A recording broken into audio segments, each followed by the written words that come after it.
இப்போ வந்து நான் இந்த ஆட்டா நூடுல்ஸ் வச்சு 3 டிஃப்ரெண்ட் ரெசிபிஸ் உங்களுக்கு நான் செஞ்சு காட்டுறேன். இப்போ நம்ம எப்படி பண்றதுன்னு பார்க்கலாம்.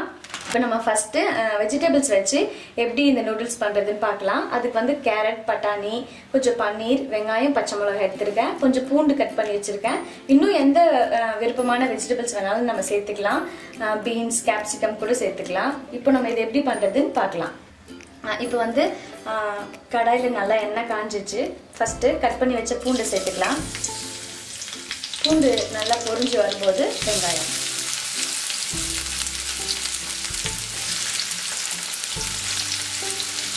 பச்சை மிளகாய் வந்து ஒரு நீட்டு பச்சை மிளகாவை நான் கட் பண்ணி வச்சிருக்கேன். காரம் வேணும் எப்படின்ற தகுந்த மாதிரி நம்ம சேர்த்துக்கலாம். வெங்காயம் வந்து பொரிச்சு வரும்போதே நம்ம கேரட்டும் பட்டாணியும் சேர்த்துக்கலாம். இதுக்கு வந்து வெஜிடபிள்ஸ் கொஞ்சம் கிரன்ச்சியா இருந்தா நல்லா இருக்கும் நம்ம இந்த நூடுல்ஸ் சாப்பிடும்போது. காய் நல்லா வதங்கியாச்சு, ஒரு பாதி அளவுக்கு நல்லா வதங்கிடுச்சு.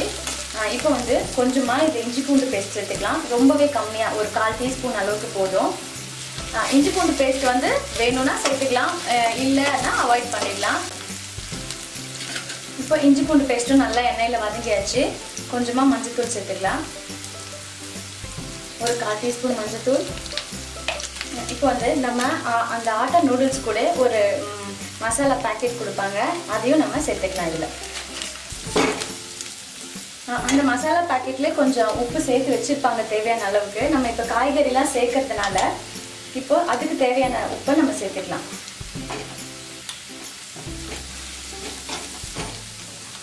இப்போ நூடுல்ஸ்க்கு தேவையான அளவுக்கு தண்ணி சேர்த்துக்கலாம்.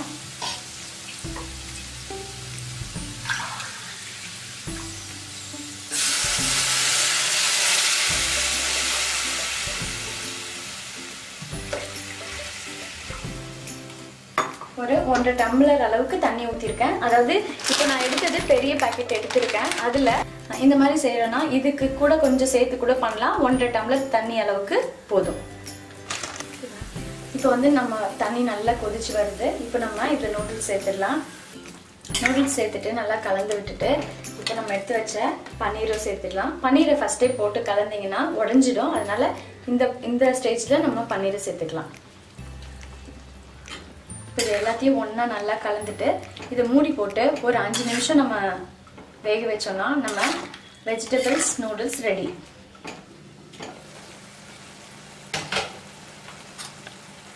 இப்போ நம்ம ஊற்றின தண்ணி எல்லாமே வந்து நல்லா நூடுல்ஸில் கலந்து வெந்தாச்சு. இப்போ நம்ம வெஜிடபிள்ஸ் நூடுல்ஸ் ரெடி. இப்போ நான் கேஸை ஆஃப் பண்ணிடுறேன். இதில் கொஞ்சமாக கொத்தமல்லி தழை சேர்த்தோம்னா ஃபஸ்ட்டு நூடுல்ஸ் ரெடி ஆயிடுச்சு.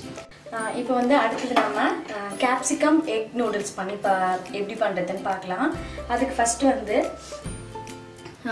முட்டையை ஒரு பவுலில் உடச்சி ஊற்றி அதில் உப்பு, மிளகு, கொஞ்சம் மஞ்சத்தூள் போட்டு நல்லா கலந்து வச்சுருக்கேன். இதை நம்ம எக் ஸ்க்ராம்பிள் மாதிரி பண்ணி எடுத்துப்போம். ஃபஸ்ட்டு அதுக்கு ஒரு டேபிள் ஸ்பூன் அளவுக்கு எண்ணெய் ஊற்றிருக்கேன். நல்லா கலந்துட்டு அதை இப்போ நம்ம எண்ணெயில் சேர்த்துடலாம்.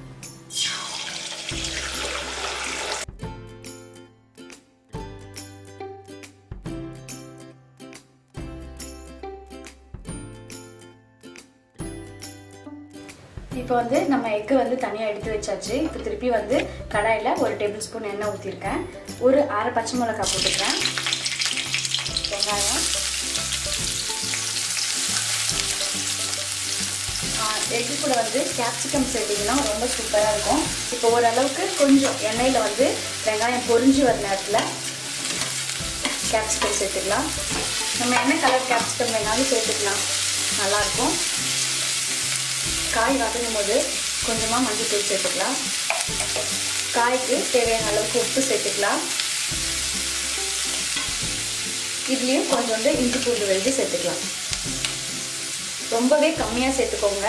ரொம்ப ஒரு 1/2 டீஸ்பூன் அளவுக்கு சேர்த்துக்கலாம். இதுலேயும் கொஞ்சமாக மிளகாய்த்தூள், ஒரு 2 பிஞ்ச் அளவுக்கு மிளகாய்த்தூள். இப்போ நம்ம அந்த நூடுல்ஸ் பேக்கெட்டில் இருக்கிற அந்த மசாலாவை சேர்த்துக்கலாம்.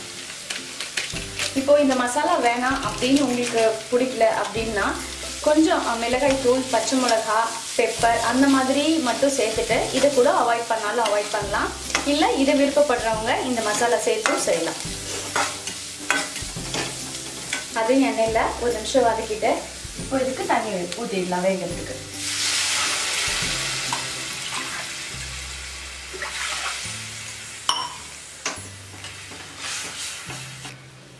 இப்போ நம்ம தண்ணி நல்லா கொதிக்குது.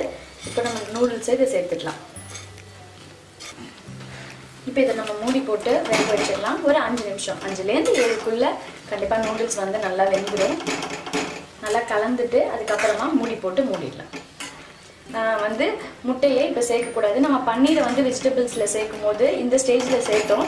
ஆனால் முட்டையை வந்து இந்த மாதிரி தண்ணியில் சேர்க்காம ரெடி ஆனதுக்கப்புறம் நம்ம கடைசியாக தான் கண்டிப்பாக சேர்க்கணும். அதை இப்போ நூடுல்ஸ் வந்தாச்சு. இப்போ நம்ம அடுத்தது முட்டை இதில் சேர்த்துக்கலாம். தண்ணி ஊற்றி மூடினதுக்கு அப்புறமா நடுவில் ஒரு வாட்டி 2 வாட்டி நல்லா கலந்து விடணும். அப்போதான் வந்து எல்லா பக்கமும் சமமாக நூடுல்ஸ் கரெக்டாக வேகும்.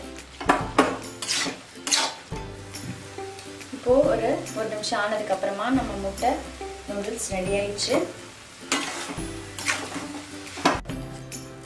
இப்போ அடுத்தது நம்ம சோயா மேகி பார்க்க போகிறோம். மீல் மேக்கர் வந்து சுடு தண்ணியில் போட்டு எடுத்து சின்ன சின்ன பீஸாக கட் பண்ணி வச்சுருக்கேன். இதை வச்சு நம்ம நூடுல்ஸ் எப்படி பண்ணுறதுன்னு பார்க்கலாம்.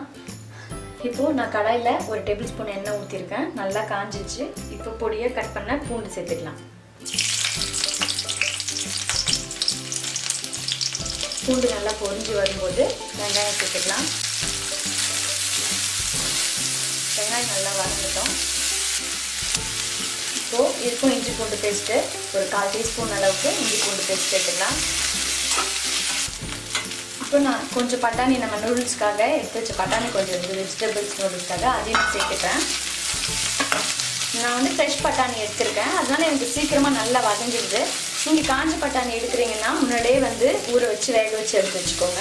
இப்போ நம்ம கட் பண்ணி வச்ச இந்த சோயாவும் சேர்த்துக்கலாம்.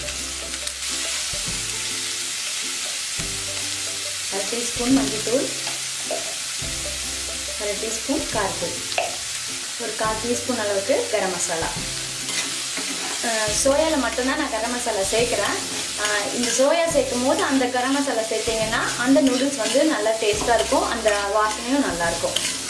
இப்போது நம்ம அந்த பேக்கெட்டில் இருக்கிற மசாலாவையும் சேர்த்துக்கலாம். இப்போ நல்லா வதக்குனதுக்கப்புறமா இதுக்கு தேவையான அளவுக்கு தண்ணி சேர்த்துக்கலாம். இப்போ வந்து நம்ம கொஞ்சம் உப்பு சேர்த்துக்கலாம். நம்ம அந்த வெங்காயம் சோயா எல்லாம் சேர்த்ததுனால அதுக்கு தேவையான அளவு உப்பு சேர்த்துக்கலாம். இப்போ இது நல்லா கொதி வந்ததுக்கு அப்புறமா நம்ம நூடுல்ஸை சேர்த்துக்கலாம். இப்போ வந்து நல்லா கொதிக்கிற நேரத்தில் நம்ம நூடுல்ஸை சேர்த்துக்கலாம்.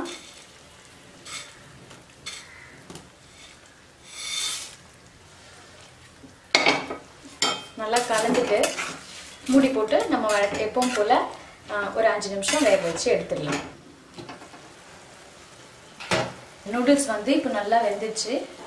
நம்ம சோயா நூடுல்ஸ் ரெடி ஆகிருக்கு. நான் கேஸை ஆஃப் பண்ணிடுறேன்.